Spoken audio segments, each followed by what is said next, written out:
Let's return to This Week in America. Here's your host, Rick Bratton.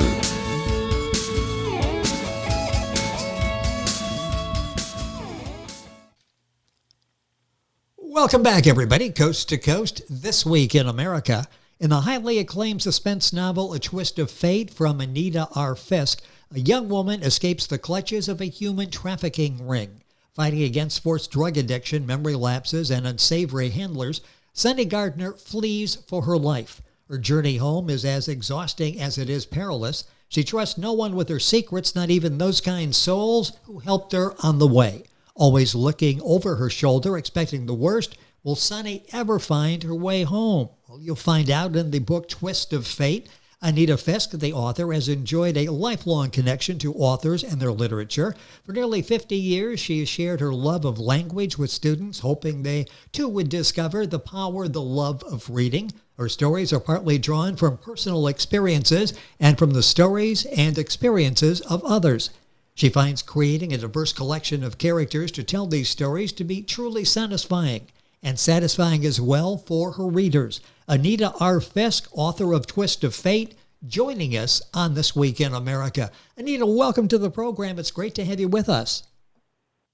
Oh, it's my pleasure to meet you. Thank you. It is great to have you here and to talk about the book Twist of Fate. We'll direct you to Anita's website during the course of the program, AnitaRFisk.com. A trailer there that will explain more in detail the book Twist of Fate. You can order the book there as well. Let's go back where this all began for you, when you decided you wanted to become an author. Talk about that experience and what made you decide, I enjoy reading these books. I think I'd enjoy writing them as well. Well, I have to say that I did not know I wanted to be an author when I was young, but I did have a love of language. I can remember enjoying stories that my teachers would tell. And then I went through the experience of telling my own children's stories, and there was something about storytelling that grabbed me. And I remember sharing with a student who asked me, "What do you want to do when you're done teaching?" And I said, "I think I want to write stories." And he said, "Yeah, go for it." And so I did, and the stories started flowing.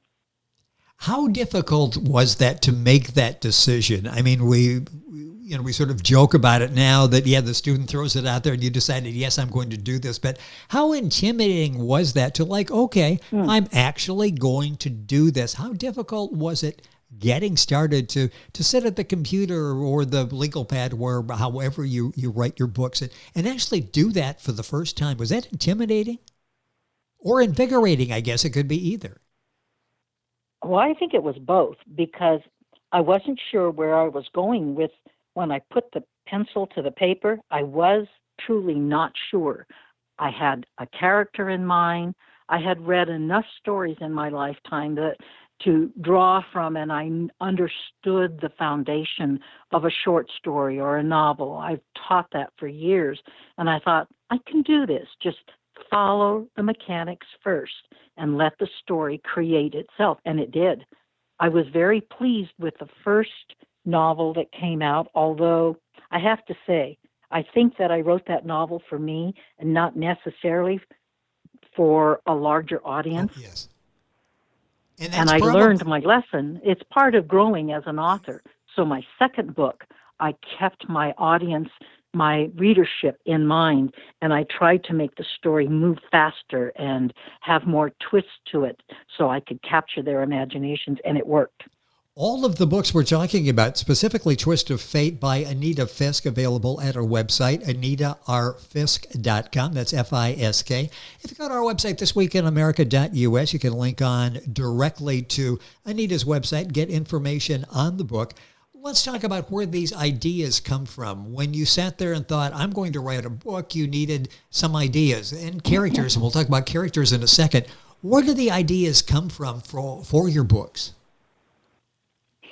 I think a lot of my ideas come from just watching what's going on in the world, what interests people, what scares people, what do people anticipate for their futures, and I pay attention to what leadership says, what the everyday man says about what's happening in life, and I think I draw from those, and then I know I have to create a compelling story using the facts and the data that I draw from real events. And so, like for Twist of Fate, the concern was human trafficking, and I had to do my research. Yeah, That's how I came up with that idea. because when you do something sort of ripped from the headlines type of story, people know that, wait a minute, this isn't really what happened. So there is a lot of research that goes into, obviously, the writing that you do. Every one of my books has a tremendous amount of research. And it's while I'm doing that research that the story starts to take shape and the characters begin to be born. And then I go faster so that I can pull it all together. But yes, there is a lot of research to be done. Once you have the topic, the theme of the book, as you mentioned in Twist of Fate, it's human trafficking. Let's talk about developing the characters. I mentioned Sunny Gardner in the book. Let's use her as an example. How did you go about developing this character, specifically Sunny? Sunny was born in the previous book called Unintended Sacrifices. Not born, but that's when she comes to light. Yes. And Sunny is a victim of circumstances. And so when she is swept into that world of human trafficking, she is a fighter. And I like strong female leads in stories. And I wanted Sunny to not know that she is strong as she turns out to be, but she is a survivalist and she will make it. She's determined.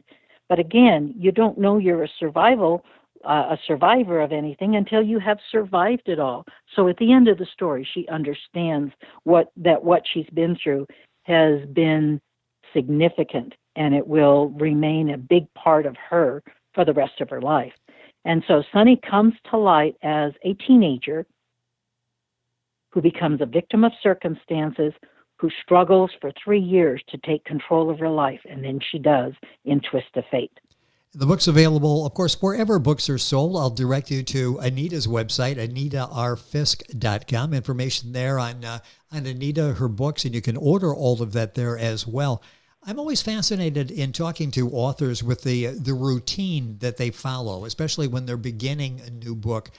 Talk about that process. And some like to have a very tight outline going in, others a loose outline, and we'll see where the story actually takes them as they develop this story, maybe improvising a little along the way and setting aside time to write.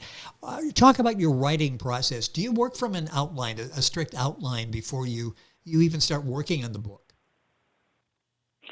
No, I start with just ideas in my head. Yes. Until I have words that will match those ideas, and then I just start jotting down paragraphs or descriptions, or I will have been researching something, and then I will write a note to myself, what if a character was trapped in this situation? How might that character react? And so I'll jot down notes. But once I get my story started, then I track every chapter, I track every character so that I stay consistent throughout the book. And by doing that, I feel like I haven't left anything out that's important to the evolution of the story, and I'm still open to the possibilities of future stories connected to it. But I do handwrite my stories and all my rewrites. I'm a pencil and paper person from the old days, and I just feel like I have better control that way. And then I turn it over to my proofreader and typist, and they do all that mechanical stuff with it. There's something about when you actually, that's you that's putting that word down on a paper. It's not Hewlett-Packard that's helping you and you're like touching something and all of a sudden your story appears. There's something about actually putting your words down on paper, isn't there, that makes it seem, I guess, maybe more like yours. I think it's a connection to the thing that I love the most, Yes. Which is the written word. And so when I write the word, I'm truly connected to it. The other thing I like is being able to lay out 3 or 4 pages on the table and make reference to those pages so that I am consistent, like I said, for the next chapter. And when I have it written, I can do that. When it's on the computer, I have to flip back and forth, and the print is too small for my old eyes sometimes, and it's just annoying for me. I prefer to handwrite. When you are putting the story together, do you know the whole story from beginning to end and just sort of fill in the blanks as you go in the dialogue and the setting, or does that sometimes evolve too as the story is developing in your mind? It depends on the story. The very first novel that I wrote, I created the characters. I put them in a setting. I knew where I wanted the story to go, but I didn't know all the little details in between. And my characters, it sounds silly, but my characters wrote their own story. Yes, and then they allowed me to take control to the end. But with Twist of Fate, I'd already invented Sunny Gardner, so I knew her personality and I knew her strengths and weaknesses.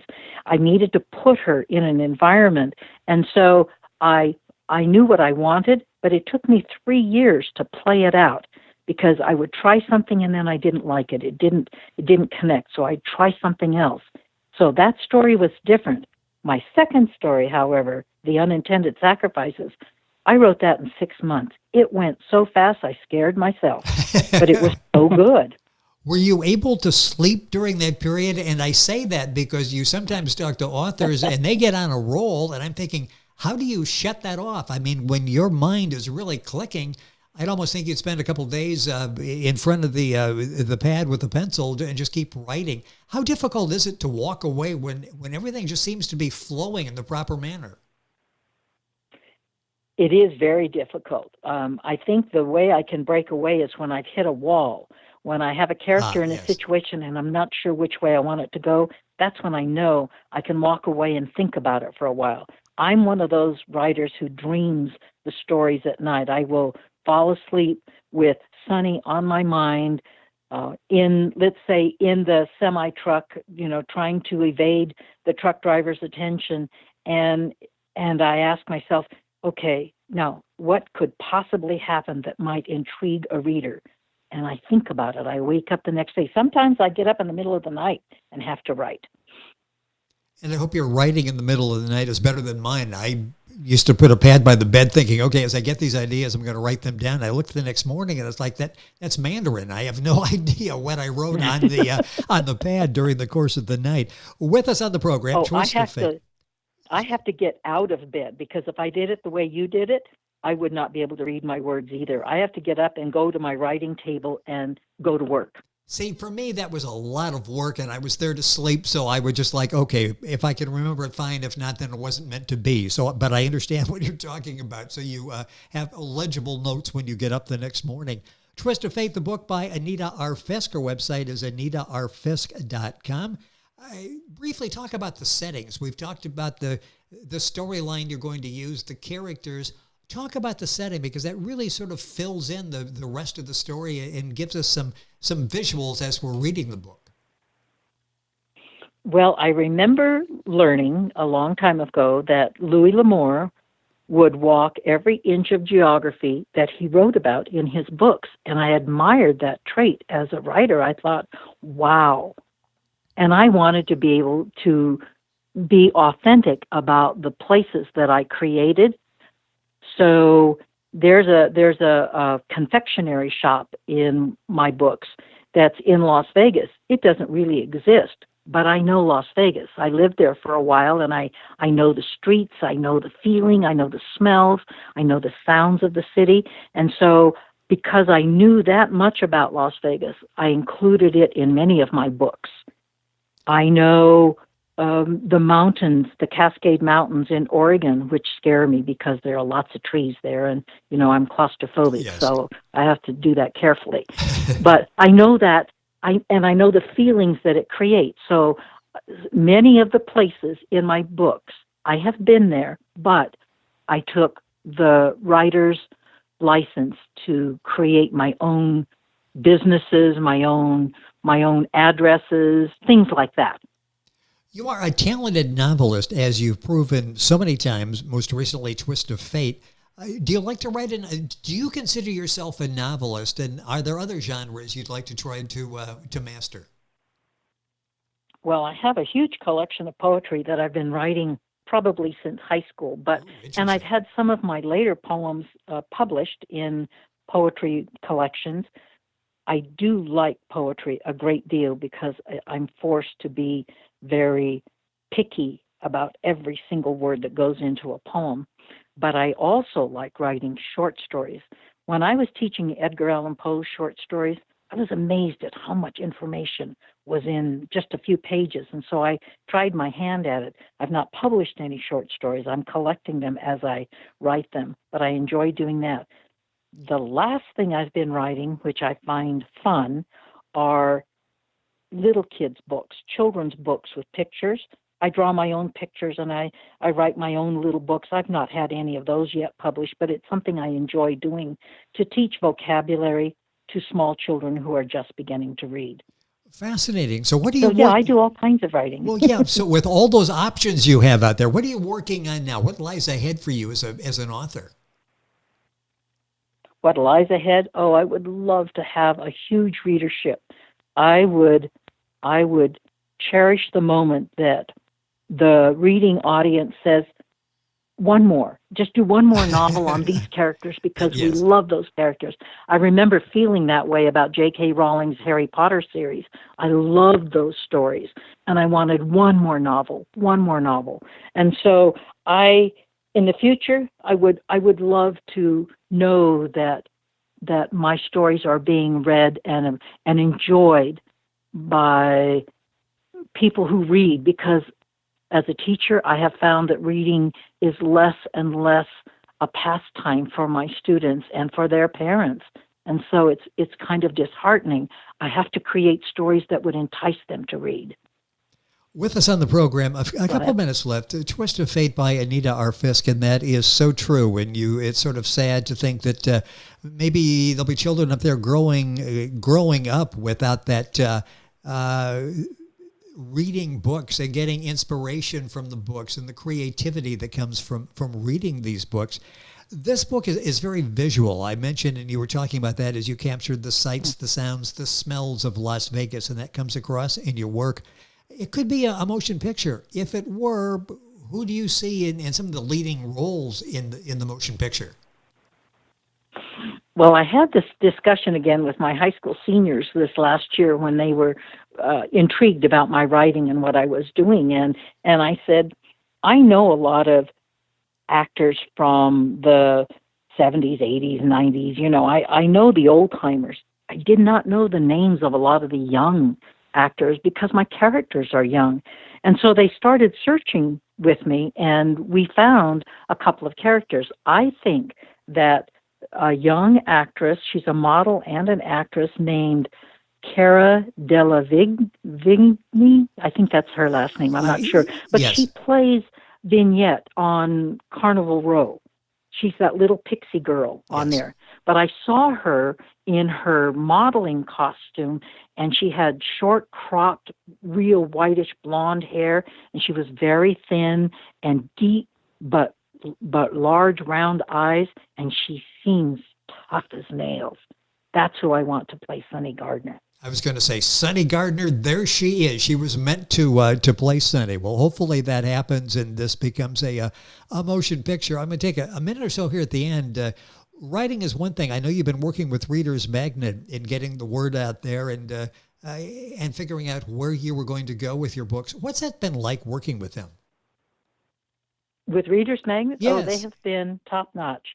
Every step of the way, they have guided me and worked with me, and because I think it has to be difficult to work with a variety of different author personalities who have different levels of investment in Yes. their work, and they seem to respect that, and I appreciated that, and they're constantly in touch with me and coming up with new ideas. How about, have you considered doing this with your book? Right now, they're marketing for me the new book that's coming out in probably November, my young adult novel, and they've been working with me all summer in getting that book up and running. So I respect them a great deal and appreciate the work they've done. And we'll be looking forward to the new book coming out while enjoying the one that's out there now that we're talking about, Twist of Fate by Anita Fisk. Her website is AnitaRFisk, Fisk.com. You can link on directly by going to our website, thisweekinamerica.us. Book available at other places, including Reader's Magnet's website. So all of that, again, at our website. Anita, this really has been fun. Congratulations on the success of Twist of Fate, and looking forward to talking with you again and future books. Thank you for sharing with us on the program today. Well, thank you for having me on your show. That's been fun. It has been enjoyed fun. Chatting with you. And a quick program. It's gone by very quickly. The book is Twist of Fate. Anita Fisk, the author, her website, AnitaRFisk.com. Information, of course, on our website, thisweekinamerica.us. And we're back on today's program after these messages. This Week in America is online. You can visit our website, thisweekinamerica.us. Scott Pinkerton, associate producer of This Week in America. Jay Anderson, segment producer. Ben Watson, webmaster. Otto Bechet, director of engineering and TV production. This Week in America produced and is a trademark of Blue Funk Broadcasting, LLC. For information on all of our guests and to listen to this week's show, our website again at thisweekinamerica.us. And I'm Sean Bratton, executive producer of This Week in America.